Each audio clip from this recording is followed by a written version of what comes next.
This is how our young Kenyans are being killed.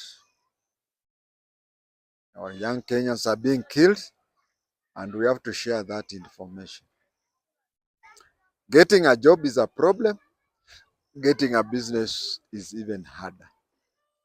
Now, some of the young Kenyans have taxi job, turned to taxi job, and getting a steady taxi, customers, is a challenge. Is a challenge. So they are signing into cab companies like Uber, like Farasi, and others. They are signing in these companies so as to get customers. But then, this is how they are going to die. This is how they are dying. First and foremost, it is a miracle for a young man or a young woman to have 250,000 ready cash. They struggle to get that one. Now, when they get that one, because out of 100 who want to do that, around 5 or 1 out of 20 can get that money. Then 1 out of 20, that is too high. Yeah? Now, after getting that money, they decide to invest. One of the investments that they undertake is taxi. They go to people who sell. They go to people who sell taxis, who sell saloon cars,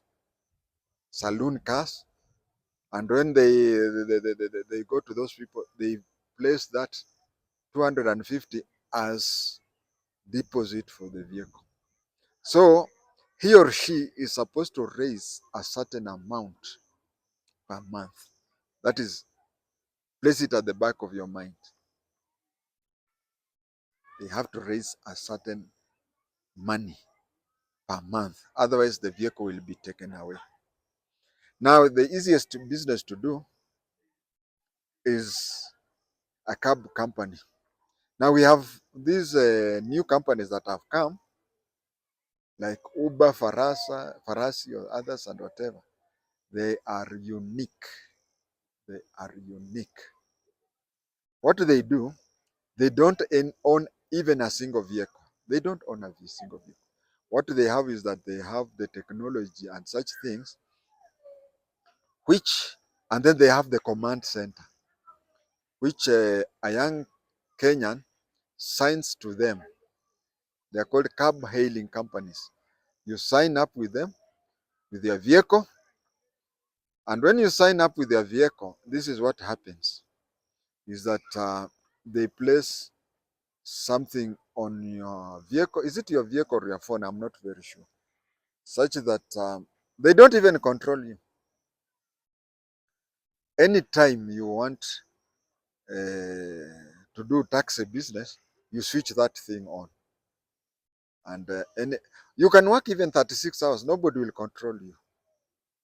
But when you want to rest, or when the vehicle is in service or anything, you switch off that thing. You switch it off. So when a customer rings them, contacts them that they want to move from point A to point B, they go to their computer and check who is the nearest, which is the nearest cab to who is the nearest. And then when they know the so and so, because if you want to be hired out, you switch yourself on. If you want to rest or anything for any reason, you switch it off. So when they go to the computer, it tells them the nearest cab driver to you.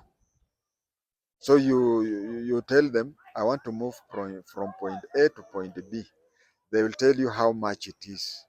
When you accept, then they'll send you particulars of a vehicle that is near you. So then you see that vehicle coming, and even the taxi, the The taxi driver is told of the person.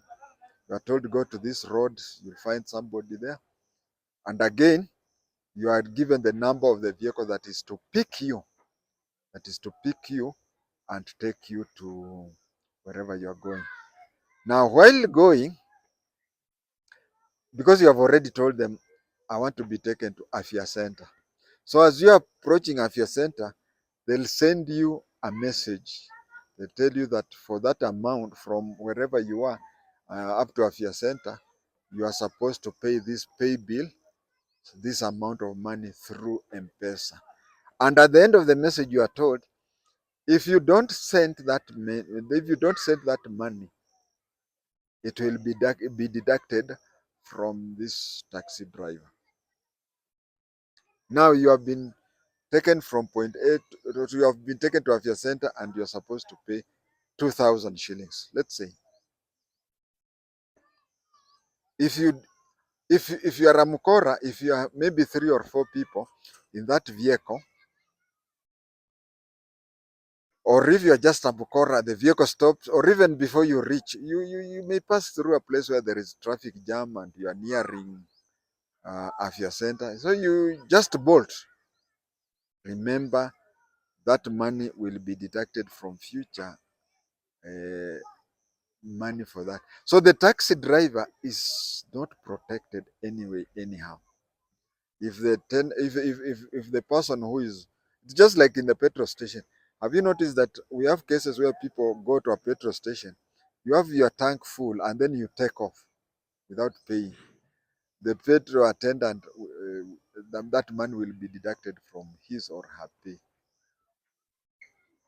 That is where peasants are suffering.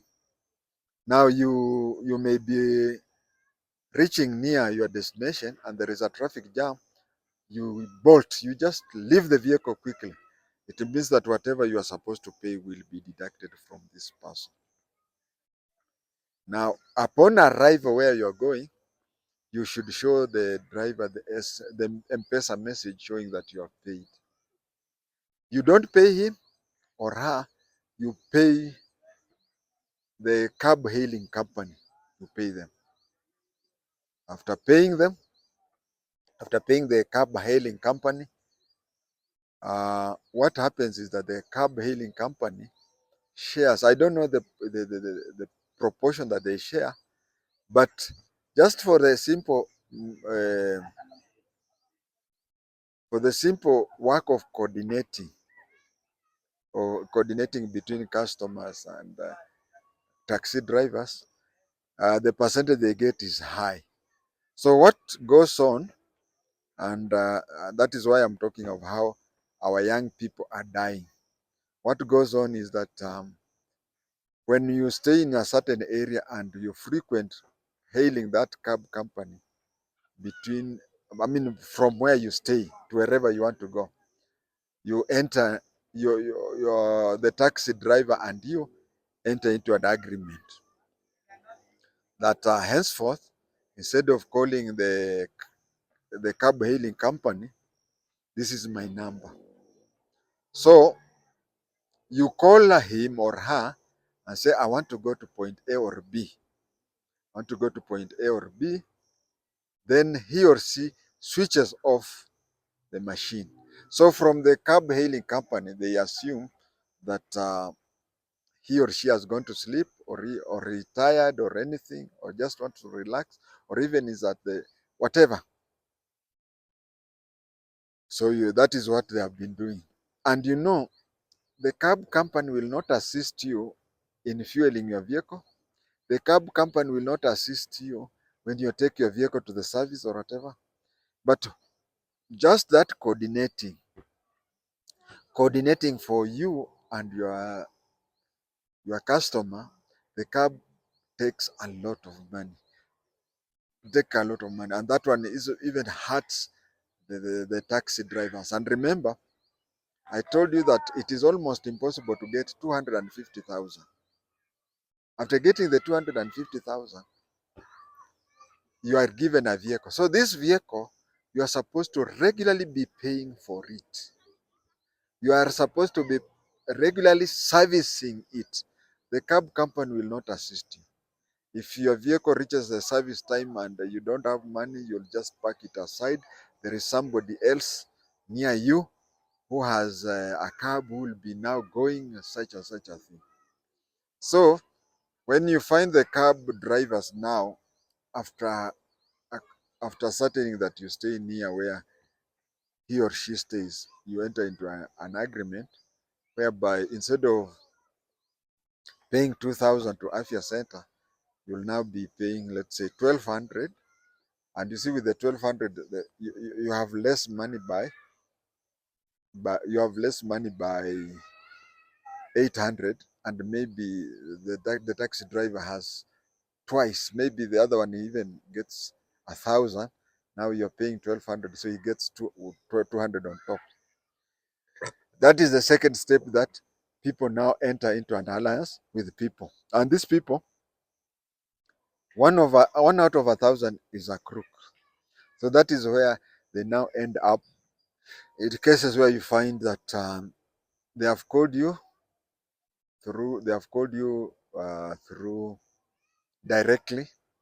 So they tell you, okay, we want to move from Mombasa to Mariakani. And when you're taken, and when you go there, instead of reaching Mariakani, your body is found somewhere and your vehicle is found in Nakuru. That is what is happening. I wanted you to know, and information is power, but I would have wished that somebody, I don't know whether it is the government or anything, because Kenya is a free country, free business and whatever. But to start with, let us have these cab hailing companies reduce their profit and transfer it to both the customers and the taxi drivers. Thank you.